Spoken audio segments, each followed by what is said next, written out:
भारत भूभौतिकी दृष्टि से संवेदनशील है। भारत की भूभौतिकी में हम लोगों ने सीखा कि यहाँ पर पास्ट में पैलियोटेक्टोनिक एक्टिविटीज़ पूरा विवर्तनिकी क्रियाएं काम कर रही थीं, लेकिन आज भी विवर्तनिकी क्रियाएं रुकी नहीं है। नियोटेक्टोनिकली नवविवर्तनिकी दृष्टि से भारत बहुत ही संवेदनशील है, उतना ही जितना उत्तरी अमेरिका, दक्षिणी अमेरिका, अफ्रीका, यूरोप और एशिया। केवल ऑस्ट्रेलिया एक महाद्वीप है जो भूकंपीय और ज्वालामुखी दृष्टि से संवेदनशील नहीं है। आइए हम देखते हैं कि भारत में हम लोगों ने भूभौतिकी पढ़ते समय फ्रैक्चर्स देखा और उन्हीं फ्रैक्चर्स के सहारे भारत में भूकंप आते हैं और भूकंपी तीव्रता के आधार पर इसको 4 पेटियों में बांटा गया है। लेकिन ज्वालामुखी ने भी भारत को अछूता नहीं छोड़ा है। प्राचीनतम से लेकर नवीनतम 2017 तक का ज्वालामुखी भारत में मिला है। हम लोग ज्वालामुखी के सैद्धांतिक पक्ष को प्रथम प्रश्न पत्र में पढ़े कि किस तरह से ज्वालामुखी का शुरुआत एस्थेनोस्फीयर में मैग्मा चैम्बर से होती है, वॉल्केनिक पाइप से होता हुआ यह सेंट्रल और फिशर इरप्शन केंद्रीय और दरारी उद्गार द्वारा बाहर आता है, जिससे क्रेटर का निर्माण होता है, फिशर का निर्माण होता है और इससे विभिन्न प्रकार के स्थलरूप जैसे वॉल्केनिक कोन, ज्वालामुखी शंकु और पठार का निर्माण होता है। आइए हम लोग भारत के संदर्भ में अप्लाइड वॉल्केनिज्म, व्यावहारिक या अनुप्रयुक्त ज्वालामुखीता का अध्ययन करते हैं। हम देखते हैं कि भारत जब अफ्रीका महाद्वीप से अलग हुआ और यह पठारी भूखंड उत्तर की तरफ चला, तभी से इसमें ज्वालामुखी क्रियाओं के लक्षण और उदाहरण मिलते हैं। सबसे पहली ज्वालामुखी की घटना छोटा नागपुर पठार पर हुई जब भारत दक्षिण था। पहला पॉइंट है राजमहल लावा। 136 million years ago India was 20 degree south latitude than the present position, that is 8 degree 4 minute north latitude. Formation of Malda gap.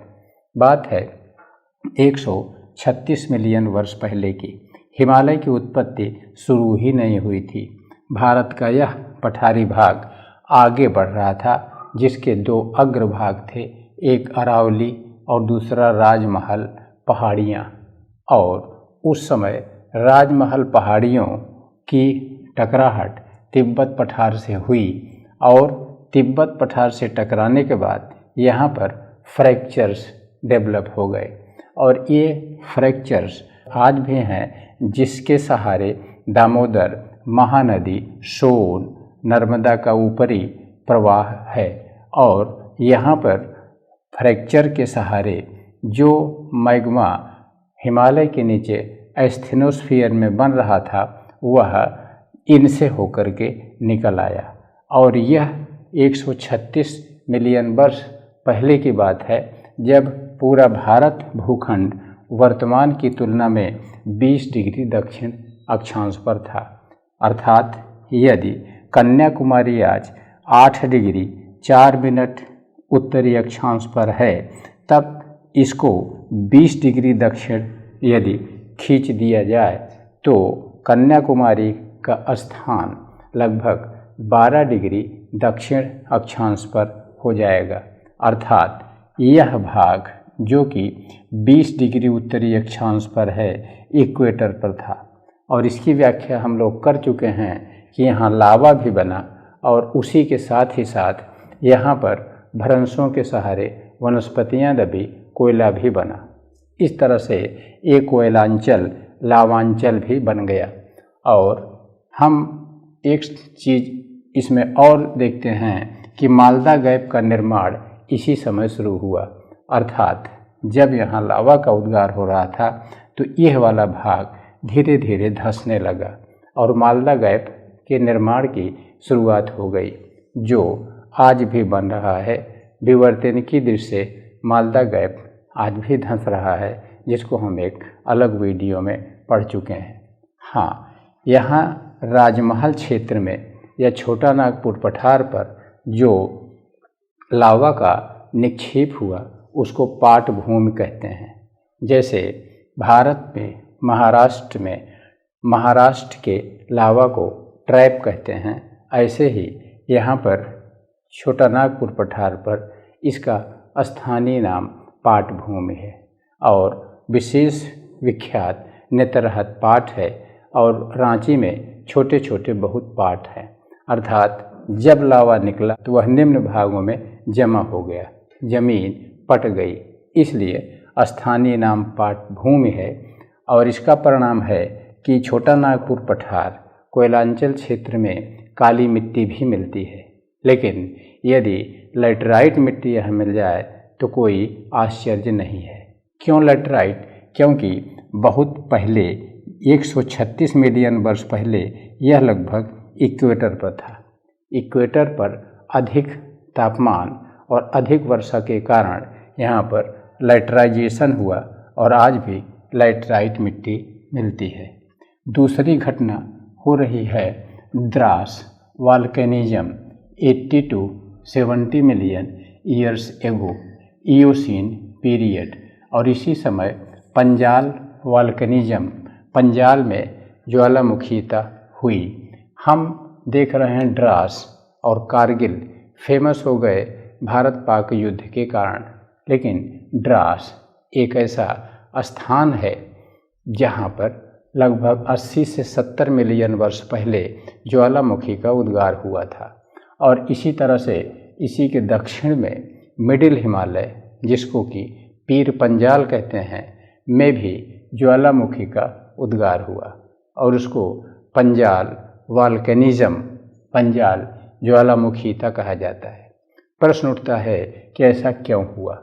हम इसकी व्याख्या के लिए देखते हैं कि जैसे पूरब में राजमहल क्षेत्र में राजमहल हिल के तिब्बत पठार से टकराने के फलस्वरूप यहाँ भ्रंशों के सहारे ज्वालामुखी हुआ, उसी तरह से पठार के पश्चिमी अग्रभाग अरावली के द्रास के पास तिब्बत प्लेट से टकराने के फलस्वरूप जब इस अरावली की अग्रभाग का अधोगमन हुआ, वहाँ पर डिस्ट्रक्टिव प्लेट मार्जिन, विनाशात्मक प्लेट किनारा के सहारे ज्वालामुखी की क्रियाएं हुई और पंजाल और द्रास के ज्वालामुखी मिलते यहाँ पर हैं और इन ज्वालामुखी के फलस्वरूप वहाँ पर ब्लैक सॉइल या लावा का भी डिपॉजिट है, जहाँ पर काली मिट्टी का भी निक्षेप पाया जाता है। लेकिन वहाँ पर ग्लेशियर्स के कारण अब काली मिट्टी का अपक्षयपर्दन हो गया है, झीलें बन गई हैं जिनको करेवा झील कहा जाता है। बात यह है इयोसीन काल की। तीसरा ज्वालामुखी Deccan lava in Cretaceous and Eocene period. Deccan lava का मतलब दक्कन माने दक्षिण, दक्षिण और उत्तरी भारत को अलग कहाँ से किया जाएगा, यह भूगोल के विद्यार्थियों की समक्ष एक प्रश्न है। निश्चित रूप से इसका उत्तर सहज भी है, क्योंकि भारतीय पठार अलग किया जाता है नर्मदा फॉल्ट द्वारा। नर्मदा और सोन भ्रंश को मिलाने वाली रेखा के दक्षिण का भाग दक्कन, ये है दक्कन प्लेटो, और उत्तर वाला है नदर्न प्लेटो, और ये पूरा है पेनिनसुलर प्लेटो। पेनिनसुलर प्लेटो के अंतर्गत हम इस त्रिभुजाकार पठार को लिखते हैं, लेकिन जब हम इंडियन प्लेटो की बात करते हैं तब त्रिभुजाकार पठार को भी रखते हैं और इस नदर्न प्लेटो को भी रखते हैं, जिसकी चर्चा हम इंडिया का प्लेटो पढ़ते समय विशेष रूप से करेंगे। आइए हम देखते हैं कि ये दक्कन लावा क्रिटेशियस और इयोसीन पीरियड का है, अर्थात शुरू हुआ क्रिटेशियस पीरियड में और इसका समापन हुआ इयोसीन पीरियड में। यहाँ एक डाउट होना चाहिए आपको कि यह इयोसीन पीरियड का था और यह भी इयोसीन पीरियड का था, लेकिन इसका अगर टाइम देख रहे हैं तो 80 से 70 मिलियन वर्ष पहले, इसका टाइम देख रहे हैं तो 65 से 60 मिलियन वर्ष पहले। ऐसा एक आपके मस्तिष्क में प्रश्न उठना चाहिए। लेकिन इसको समझने के लिए आपको महाराष्ट्र के लावा के उद्गार की शुरुआत मानना पड़ेगा क्रिटेशियस पीरियड, जब प्रायद्वीपीय पठार का पश्चिमी किनारा, जिसका अग्रभाग अरावली था, द्रास के पास टकराया। तो वह बात पुरानी है और वह 80 से 70 मिलियन वर्ष पहले की है। लेकिन इसका जब रेखीय दबाव पड़ा और नर्मदा और ताप्ती भ्रंश सक्रिय हो गए तो हिमालय के नीचे से एस्थेनोस्फीयर से दक्षिण की तरफ प्रवाहित होने वाला लावा यहाँ उद्गरित हो गया। क्रिटेशियस पीरियड से शुरू हुआ, लेकिन यहाँ पर 3 चरणों में लावा का उद्गार हुआ और अंतिम चरण इयोसीन पीरियड का था। इसलिए पुस्तक के लेखक लिखकर हट जाते हैं, लेकिन कमीशन में आपको झेलना पड़ता है। एक विकल्प पर निशान लगाना है कि दक्कन लावा क्रिटेशियस पीरियड का है कि इयोसीन पीरियड का। आप निश्चित रूप से सतह के लावा पर हाथ फेर कर पूछेंगे कि भाई आप किस पीरियड के हैं, तो सतह का लावा यही बताएगा मैं इयोसीन पीरियड का हूँ। लेकिन जब आप पूछेंगे कि यहाँ तो क्रिटेशियस पीरियड का भी लावा है, तो इयोसीन का सतह का लावा कहेगा कि उसके लिए आपको गड्ढा खोदना पड़ेगा। उद्गार हुआ था सत्य है, लेकिन नीचे वह आधा स्तर में है और गड्ढा कितना खोदना होगा, 1400 मीटर गहरा नीचे मिलेगा। और इसी लावा के 3 क्रमिक निक्षेप को ट्रैप कहते हैं।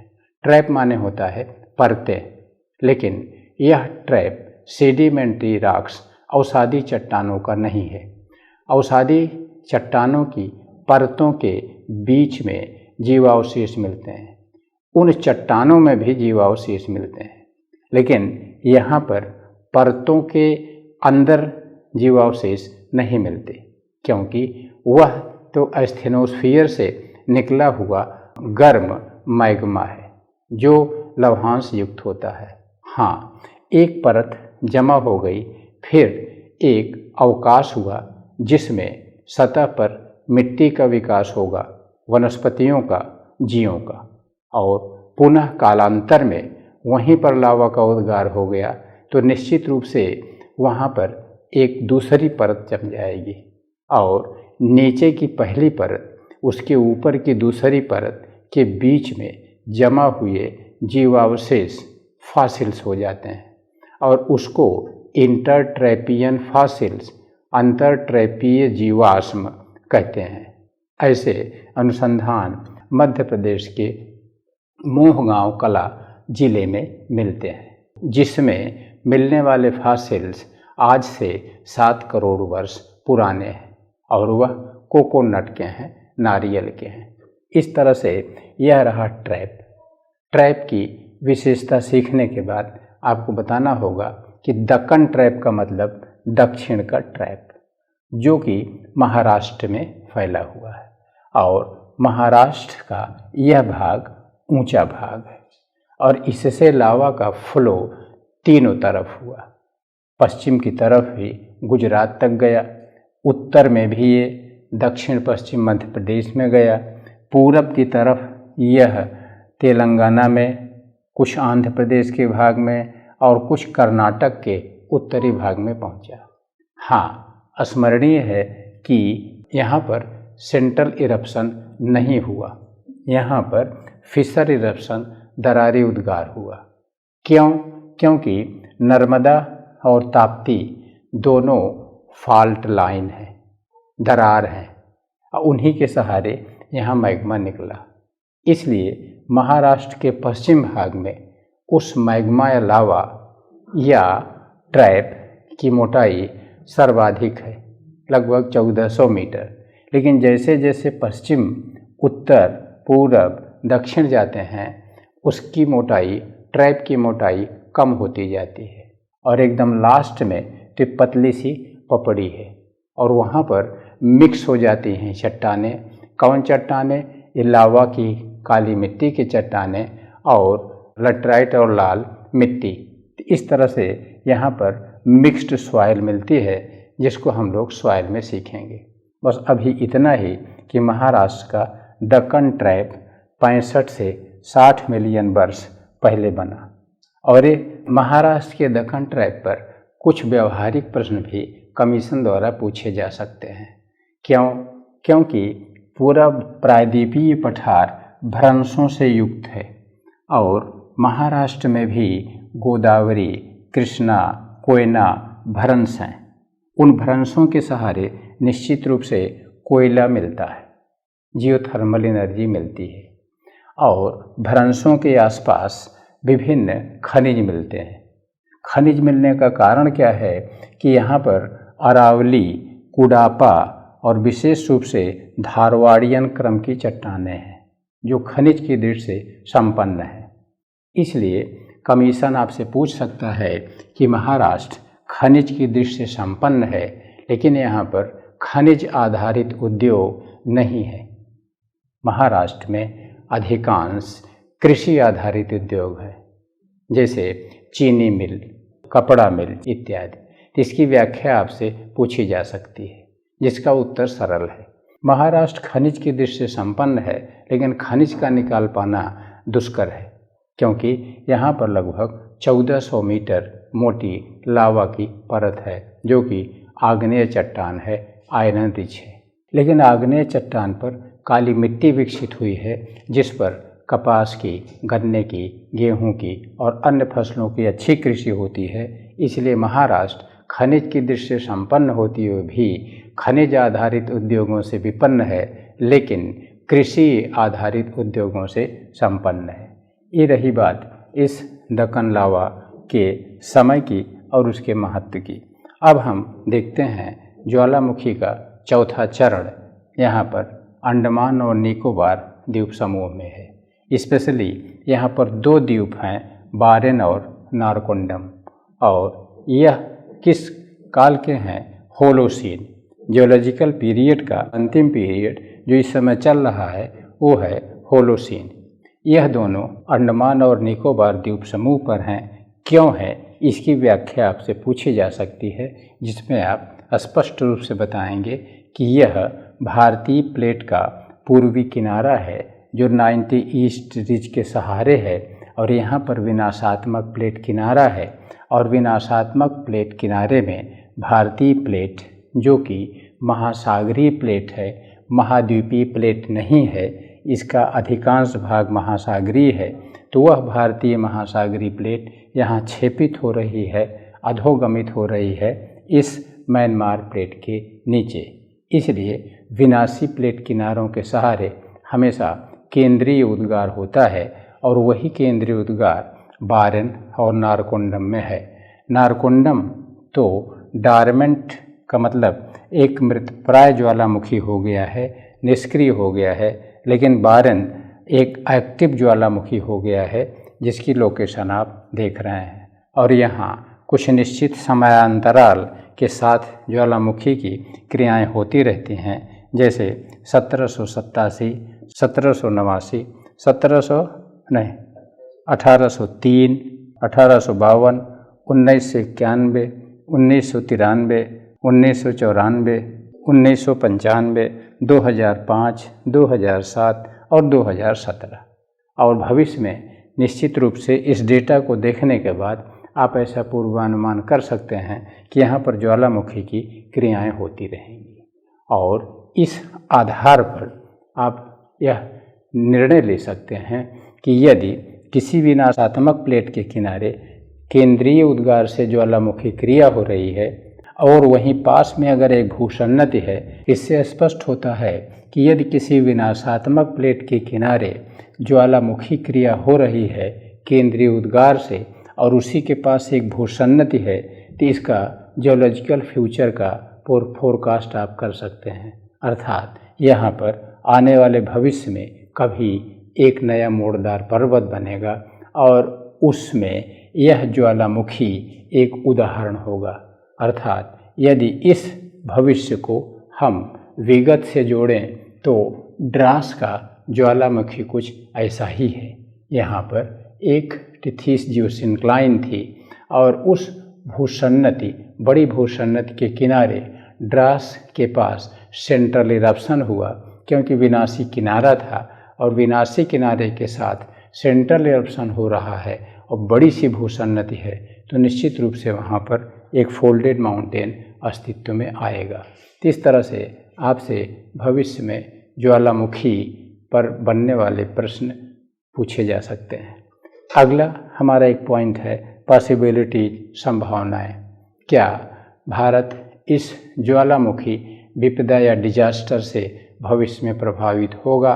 क्या उसके लिए हम कुछ पूर्वानुमान जियोलॉजिस्ट कर सकते हैं? क्या उसके लिए कुछ रेमेडियल मेजर्स अडॉप्ट कर सकते हैं? हाँ, हम लोग देखे थे कि पश्चिमी भाग में दिल्ली, हरिद्वार, हारसिल और भुज एक संवेदनशील नियोटेक्टोनिक क्षेत्र है, जहाँ पर एक दरार बनना प्रारंभ हो गई है और विगत वर्ष में भुज में आए भूकंप के क्षेत्र में एक दरार के सहारे कुछ नीले कलर का मटेरियल निकला है, जो इंगित करता है कि यहाँ पर भविष्य में दरार बनेगी और एक दरारी उद्गार होगा। और इसी तरह से भारत में दूसरा संवेदनशील है पूर्वी क्षेत्र 90 ईस्ट रीज, जहाँ पर ज्वालामुखी की संभावना है, विशेष रूप से बारेन और नारकोंडम, या कह लीजिए पूरे 90 ईस्ट रीज के सहारे। इस तरह से भारत में ये दो क्षेत्र ऐसे हैं जहाँ की ज्वालामुखी संभावित है। ये रहा भारत में ज्वालामुखी, जिसमें विगत से वर्तमान और भविष्य तक के ज्वालामुखी की चर्चा है।